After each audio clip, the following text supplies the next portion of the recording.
বৈষম্যবিরোধী আন্দোলন থেকে শুরু করে অন্তর্বর্তী সরকার সব বিষয় নিয়েই কথা বলেছেন নির্মাতা মোস্তফা সরোয়ার ফারুকী।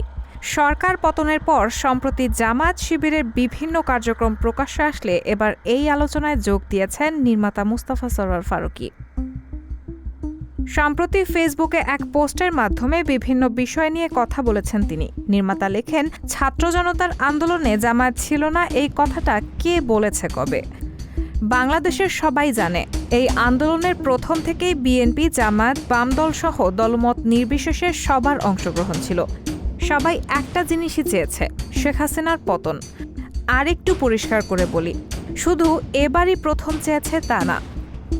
যখন নিরাপদ সড়কের দাবিতে কিশোর আন্দোলন হয়েছে তখনও প্রত্যেকে ওয়াটার টেস্ট করে দেখেছে এটা কি সরকার পতনের আন্দোলনের দিকে নেওয়া সম্ভব কিনা। জিওপলিটিক্যাল বাস্তবতা এবং সেনাবাহিনীর বাস্তবতায় সেটা সম্ভব ছিল না বুঝতে পেরে আবার প্রত্যেকে দমেও গেছে। ফারুকীর ভাষায়, নুরুল হক নুরুদের নেতৃত্বে কোটা আন্দোলনে একই জিনিস টেস্ট করে দেখেছে বাংলাদেশ।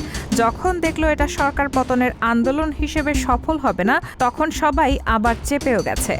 আওয়ামী লীগকে উদ্দেশ্য করে এই নির্মাতা লেখেন, আওয়ামী লীগের উচিত হবে ভাবা কেন সবাই তাদের পতন চেয়েছে। রায়হানা মুন, সবার কথা।